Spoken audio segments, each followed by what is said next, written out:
The screen flashes red. Silver plunges $15 in minutes. Then, impossibly, it reverses green. This week alone, silver touched $28 before collapsing two key support levels that haven't been tested in months. Over 300 million ounces changed hands in a single trading session, triple the normal volume. COMEX inventories dropped another 2 million ounces. Meanwhile, physical dealers report premiums spiking to $8 over spot, the highest since March 2023. Two narratives are colliding. Banks say this is normal volatility, healthy market function. But the data whispers something else. Margin calls multiplying, delivery notices stacking up, the gap between paper contracts and physical metal widening like a fault line before an earthquake. What you're about to see isn't financial advice. It's a forensic examination of what happens when a market tries to be two things at once, an industrial commodity and a monetary lifeboat, and what breaks when those two identities pull in opposite directions.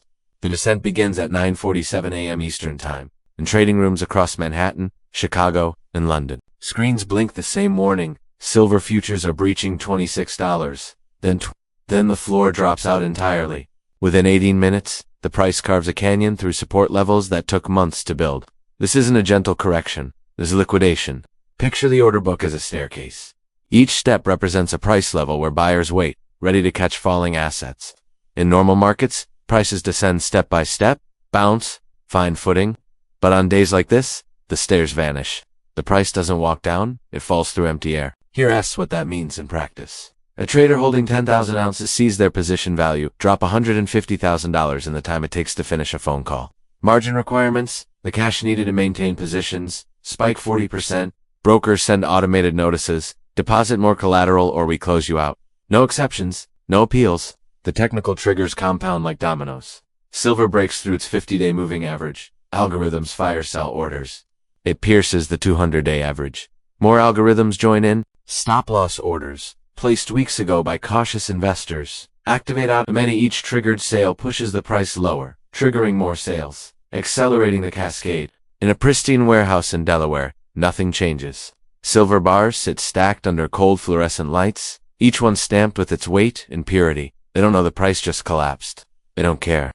But in the financial system built on top of them, panic spreads like electricity through copper wire. Silver occupies a strange position in the global economy. It serves two masters, and they rarely agree. On factory floors in Shenzhen and Stuttgart, silver is just another input. Technicians use it to solder circuit boards, coat solar panels, manufacture automotive sensors. Annual industrial demand runs around 500 million ounces. When an iPhone gets assembled, 0.034 grams of silver go into its circuitry. Multiply that by millions of devices, and you start to understand the industrial scale. But walk into a coin shop in Vienna or Phoenix, and silver means something entirely different. Behind glass counters, silver eagles and maple leafs gleam under halogen lights. People queue outside before opening, not to build electronics, but to hold something tangible when currency feels abstract. In the past month alone, U.S. Mint silver coin sales jumped 32% compared to the same period last year. This split personality creates tension. Industrial buyers care about steady supply and predictable costs. Financial buyers care about crisis hedging and inflation protection. When interest rates rise, the industrial side shrugs, production continues. But the financial side reacts violently. Higher rates mean holding non-yielding assets becomes expensive. The opportunity cost climbs. Sellers emerge. Last week, the Federal Reserve signaled rates might stay elevated longer than markets expected. Within 48 hours, precious metals tumbled. But here's the paradox. While futures prices collapsed, physical premiums, the extra cost to buy actual metal, climbed higher. In some markets, buyers paid $9 over the spot price for 1-ounce coins. Think about what that means. The paper price says silver is cheap, but try to actually buy it, and you pay significantly more. The spread between what's quoted and what's available is widening. That gap is where the story gets dangerous. Markets don't crash randomly. They crack along pre-existing fault lines. When central banks raise rates, they're essentially making cash more attractive. A savings account yielding 5% competes directly with gold and silver, which yield nothing. Traders run the math. Holding metal costs me 5% annually in foregone interest. Is the insurance worth it? For marginal holders, the ones who bought on momentum, not conviction, the answer is no. They sell. In the options market, this shows up as puts outnumbering calls 2-to-1. Traders aren't just selling, they're betting on further declines. Liquidity is like oxygen. You don't notice it until it's gone. In normal conditions, the silver futures market operates with depth. Bid-ask spreads stay tight, maybe 2 or 3 cents between buying and selling prices. Market makers stand ready to absorb transactions. But when volatility spikes, those market makers step back. The spread widens to 10 cents, then 20. Suddenly, executing a large order moves the price dramatically. Data from this week shows bid-ask spreads expanding 300% during peak volatility hours. What does that mean in practice? If you need to sell urgently, you accept a worse price. If everyone needs to sell urgently, prices gap down. They don't slide. They leap from one level to a much lower one, skipping prices in between. Modern markets run on code. When silver breaches predetermined technical levels, algorithms don't hesitate or reconsider. They execute. A single large sell order can trigger a waterfall of programmed responses across multiple trading systems. Consider the chain reaction. Silver drops 2%.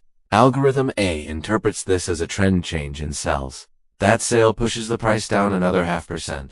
Algorithm B sees momentum and adds to the selling. Algorithm C monitors volatility and reduces its market-making activity, widening spreads. Algorithm D, designed to cut losses, hits predetermined stop levels and liquidates entirely. No conspiracy required.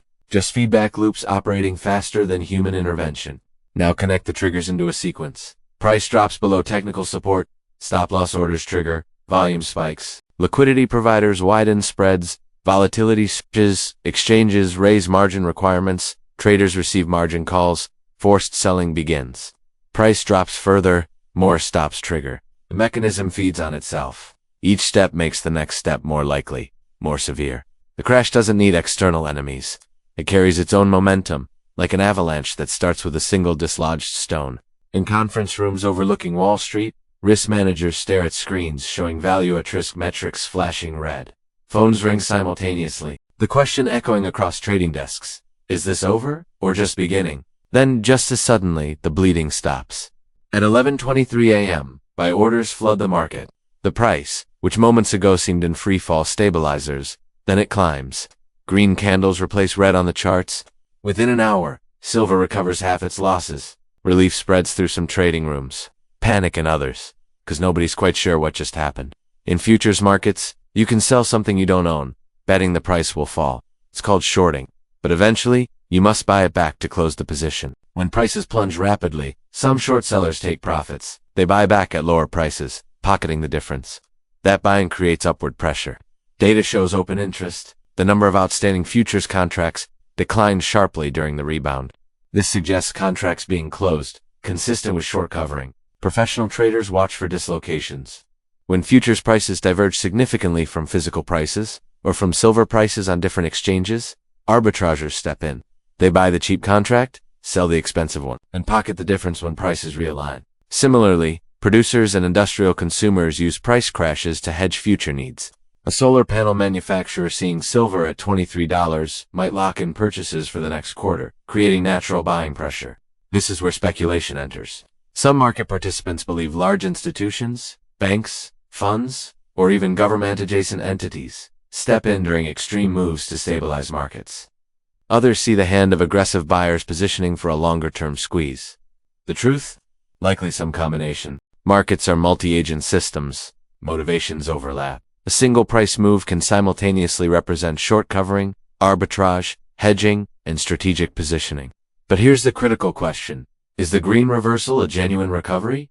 Or is it pulling more participants into a market that hasn't resolved its fundamental tensions? In server rooms humming with cooling fans, trading algorithms recalibrate. The volatility spike triggers new risk parameters. Some systems reduce position sizes. Others, programmed to buy the dip, increase exposure. The market becomes a conversation between competing algorithms, each responding to the other's moves in microseconds. And beneath it all, in warehouses from London to Singapore, the physical metal sits unchanged. The drama occurs entirely in the layer of contracts, derivatives, and digital ledgers built on top of the real thing. Here's what most people do want to understand about modern commodity markets. Very little trading involves actual metal. The COMEX silver futures market trades hundreds of millions of ounces daily. But COMEX warehouses hold approximately 300 million ounces total, and only a fraction is available for immediate delivery. The rest is allocated, pledged, or tied up in existing contracts. This creates a mathematical curiosity. The volume of paper contracts referencing silver vastly exceeds the physical metal readily available to settle those contracts. Most futures contracts settle in cash, not physical delivery. Traders don't want metal, they want price exposure. A speculator betting silver will rise doesn't need bars delivered to their living room. They just want to profit from the price movement. When the contract expires, they close it out financially. This system works beautifully until it doesn't. Imagine a bank with stable deposits. On any given day, 5% of customers might withdraw cash. The bank keeps 10% in the vault, plenty of cushion. But if rumors spread and 20% try to withdraw simultaneously, the bank doesn't have enough physical currency. The system depends on everyone not demanding redemption at once. Silver markets operate similarly. As long as most participants settle in cash, the ratio of paper to metal doesn't matter. But when more participants than usual demand physical delivery, the system strains. This month, delivery notices at COMEX increased 47% compared to the previous month's average. Meanwhile, registered warehouse inventories, metal available for delivery, declined to levels not seen since early 2023. Picture a warehouse with high ceilings and rows of pallets. Forklifts move between aisles, relocating bars from one category to another. Some bars are tagged green, available for delivery. Others are tagged yellow, allocated but not yet moved. Still others are red, pledged against existing contracts, untouchable. Each day, more bars shift from green to yellow to red. The available inventory shrinks not because metal disappears, but because claims against it accumulate. It's an accounting change with physical consequences. In a rational market, physical metal should trade near the futures price, maybe a small premium for fabrication and delivery. But right now, in retail markets across the US and Europe, premiums are extreme. A 1-ounce silver coin quoted at $24 based on futures prices actually costs $32 from dealers. That $8 premium represents scarcity at the retail level, more buyers than available product. Now some of this reflects normal retail markup. Mints must manufacture coins. Dealers must maintain inventory. But premiums this elevated suggest something more. A disconnect between the price discovery happening in futures markets and the supply-demand reality in physical markets. When paper says abundant and physical says scarce, one of them is lying. Or, more precisely, they're measuring different things. Paper measures sentiment and leverage. Physical measures actual metal changing hands. Every week, exchanges publish inventory reports. Numbers appear. Total ounces, registered ounces, eligible ounces. 2 casual observers, they're just data. 2 market watchers, they're a thriller with cliffhangers. Eligible inventory, metal stored in approved warehouses, meets exchange standards, but isn't currently available for delivery against futures contracts. Think of it as metal sitting in a vault, but not yet activated. Registered inventory, metal explicitly available for delivery. This is the number that matters for settlement. The crucial point, metal can shift between categories, okay? An owner might move bars from eligible to registered if they want to deliver against a contract, okay? Or from registered to eligible if they want to hold, but not deliver. These reclassifications happen constantly, driven by commercial decisions invisible to outside observers. A mining company might register metal to deliver against a hedge. An ETF might register metal backing its shares. A bank might shift metal around for balance sheet reasons. Over the past 6 months, registered silver inventories at COMEX have declined approximately 18%. Okay, that's roughly 50 million ounces moving out of the immediately deliverable category. Okay, some of this reflects strong physical demand, metal leaving warehouses for industrial use or investment. Some reflects reclassification, owners moving metal to eligible status or removing it from exchange warehouses entirely. What worries some analysts? The decline is accelerating. In the past month alone, registered inventories dropped faster than the monthly average for the year. Picture a loading dock at night. Trucks back up to warehouse doors. Forklifts emerge carrying pallets of silver bars, each wrapped in protective film. The bars get loaded, doors close, trucks drive off.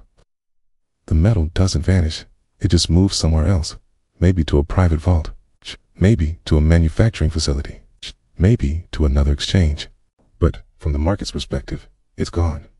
And if contracts come due requiring delivery and registered inventory can't cover them, the exchange has limited options. Find more metal, allow cash settlement, or face a delivery default. When a futures contract approaches expiration, holders must decide, roll to the next month, close the position, or demand delivery. Most roll or close, but not all. This January, first notice day, the deadline to declare delivery intentions, saw notices for approximately 12 million ounces. Registered inventory at that time stood at 180 million ounces. No problem, right? But here's the twist. Not all registered metal is equally available. Some belongs to entities with their own delivery obligations. Some backs ETF shares. Some is pledged as collateral. The effective available inventory might be significantly lower than the headline number. And if multiple delivery months stack up demand simultaneously, the math gets uncomfortable. A delivery notice isn't just paperwork, it's a claim on physical metal. When filed, it triggers a chain. The clearinghouse matches the notice with a short position holder who must produce the metal within specified time frames. If they can't, they must buy it at whatever price necessary. Tease. This is where the squeeze narrative originates. If shorts can't deliver and must buy desperately, prices spike. Those holding delivery notices gain leverage. The market dynamic inverts from price-driven to supply-driven. Banks don't typically appear in silver crash headlines, but they're woven throughout the structure. Major banks provide liquidity in metals markets. When you want to buy or sell a futures contract, often a bank is the counterparty, at least initially.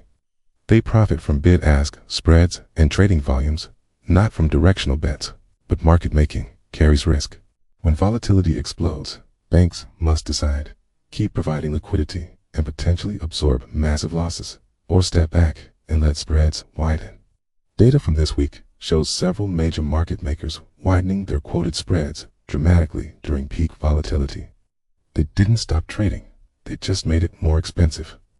This is rational risk management, but it accelerates the crash. Wider spreads mean less liquidity, which means more volatility, which means wider spreads. Beyond futures, banks trade swaps, options, and structured products tied to silver. A mining company might use a swap to lock in selling prices. An investment fund might buy options for leveraged exposure. Banks often sit in the middle of these trades, earning fees and managing the resulting risk through offsetting positions. But when markets gap violently, hedges don't always work perfectly.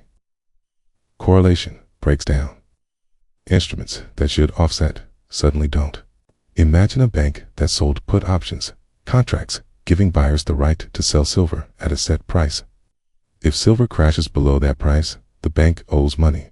Lots of money, potentially. The bank hedged by shorting futures, assuming the two would move together.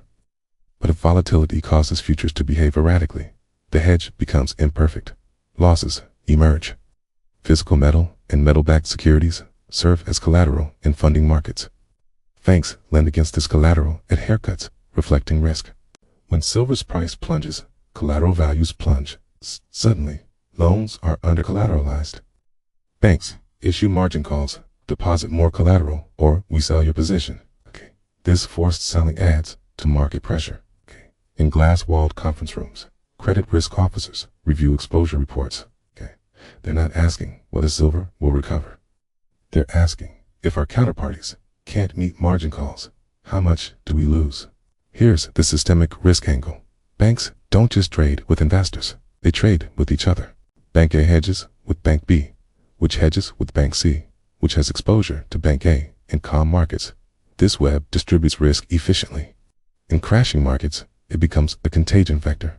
One major participant faces distress, their counterparties face risk, and their counterparties face risk. In 2008, this dynamic nearly collapsed the financial system. Lehman Brothers defaulted, and suddenly nobody trusted anyone else's solvency. Counterparty risk froze markets across asset classes. Silver markets are smaller, less systemically critical. But the mechanism is identical. When trust in counterparties erodes, participants withdraw, liquidity vanishes, and prices can detach from fundamentals entirely. Server rooms blink with activity as risk systems recalculate exposures in real time. Traders don't just watch silver prices, they watch credit default swaps on major banks, implied volatility in options markets, and spreads in funding markets. These are the early warning sensors for systemic stress. Online forums buzz with excitement. The squeeze is happening. Banks are trapped. Physical demand will break the paper market. Some of this is hope. Some is analysis. Some is wishful thinking, bordering on fantasy. Let's separate conditions from claims. A short squeeze in commodities needs three elements. Concentrated short positions, large group holding bets that prices will fall, vulnerable to forced buying if prices rise instead, limited available supply, physical metal scarce enough that shorts can't easily acquire it for delivery. Catalyst for forced buying, something that compels shorts to cover rising prices, delivery obligations, or margin pressure. Do these conditions exist? Partially, maybe. Commitment of traders reports show commercial short positions elevated compared to historical averages. Some of these are genuine hedges by producers. Others might be speculative bets. Without inside information, it's impossible to know the true nature of positioning. So available inventory is declining, as discussed. But declining doesn't mean exhausted. Hundreds of millions of ounces remain in various categories across global exchanges and vaults. Catalysts. The recent volatility creates margin pressure, which can force covering, create rising geopolitical tensions, or inflation fears could trigger buying. But these are possibilities, not certainties. Prices can rise for many reasons: improving fundamentals, inflation hedging, speculative momentum. A squeeze is a specific scenario where shorts are forced to buy regardless of their market view. It's creating a feedback loop of rising prices, forcing more buying, forcing higher prices. True squeezes are rare and usually short. They require precise conditions and often involve smaller, less liquid markets. Silver, while volatile, trades enormous volumes globally. Squeezing such a market requires extraordinary pressure. In 1980, silver briefly touched $50 amid complex market dynamics involving large, concentrated positions, but the spike was unsustainable. Within months, prices collapsed below $10. Participants who bought at the peak suffered devastating losses. The lesson: even if a squeeze occurs, timing it is nearly impossible.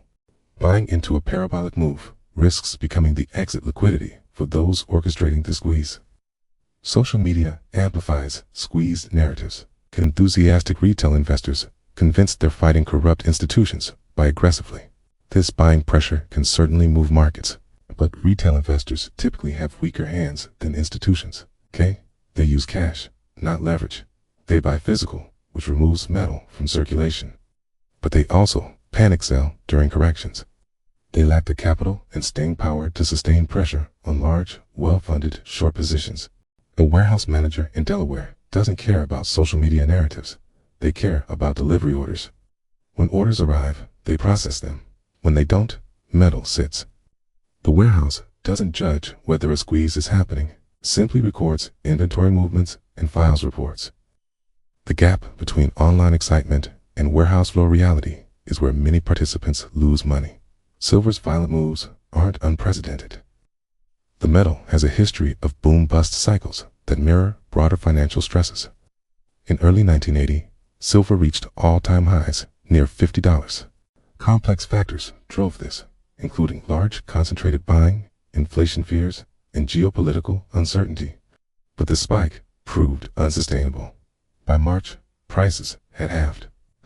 By the early 1990s, silver traded below $4. The mechanics involved margin increases, position limits, and ultimately forced liquidation of massive holdings. Those who bought near the peak endured years of losses. During the financial crisis, something strange happened. Gold and silver, typically safe havens, initially plunged along with stocks. Why? Deleveraging.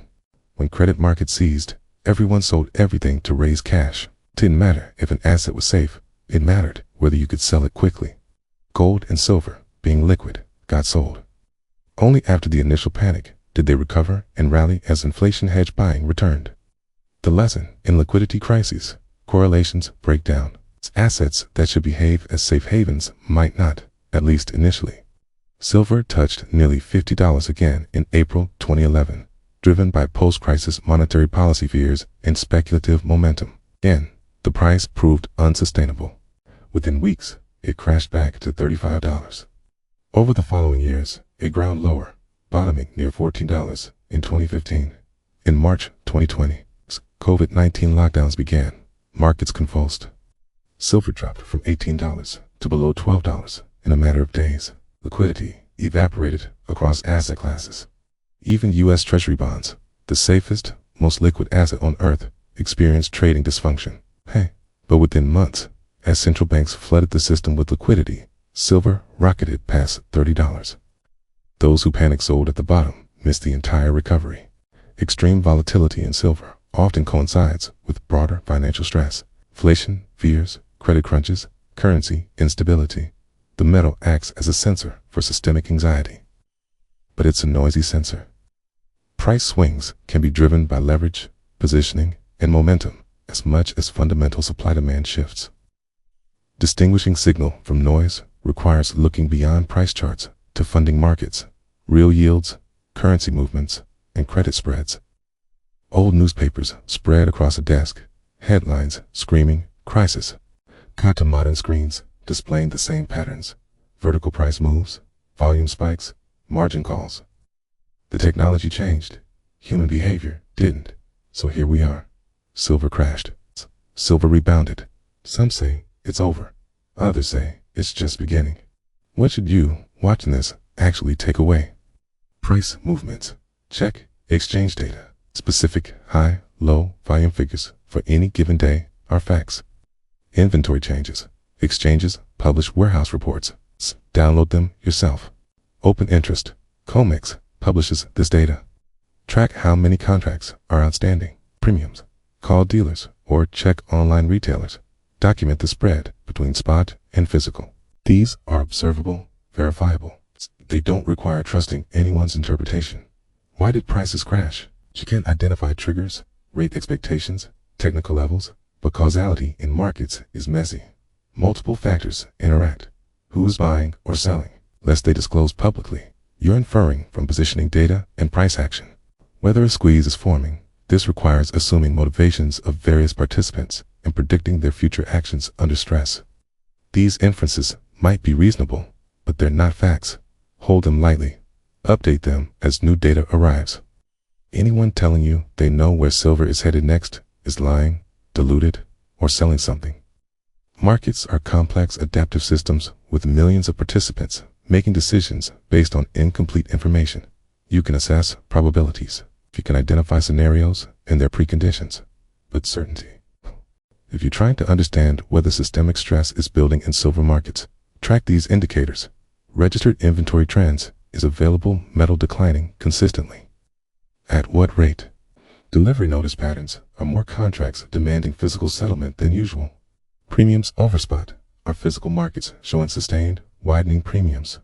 Margin requirement changes. Are exchanges raising collateral requirements, indicating they perceive more risk?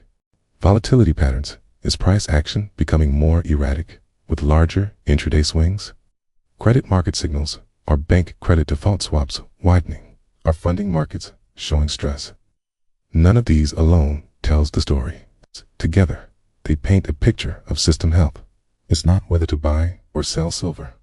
It's whether the financial architecture connecting paper claims to physical metal is sound. In calm times, the ratio of paper to metal doesn't matter. Everyone trusts settlement mechanisms, but unstressed times, trust erodes.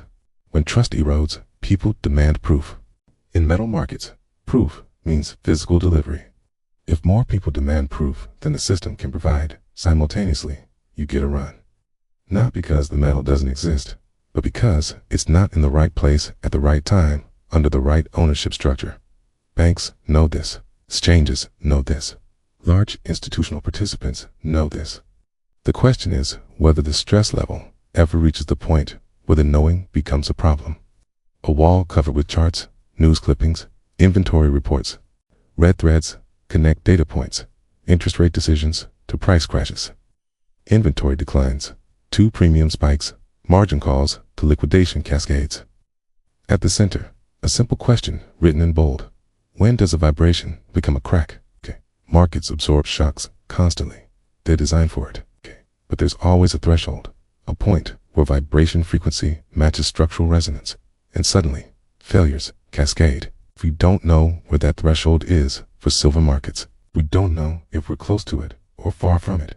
What we do know, when institutions say everything is fine, at the exact moment unusual stress indicators are appearing, that's when you pay closest attention. Not to panic, not to chase narratives, but to watch the details. Everyone else is ignoring the inventory reclassifications, the delivery patterns, the subtle shifts in counterparty behavior, and the liquidity that's always there, until, suddenly, it isn't. The screen fades. Numbers continue scrolling. Somewhere, a warehouse door closes. The metal sits indifferent, while above it, trillions in paper claims circulate, each one a promise. Most promises get kept. The question is, what happens when too many come due at once?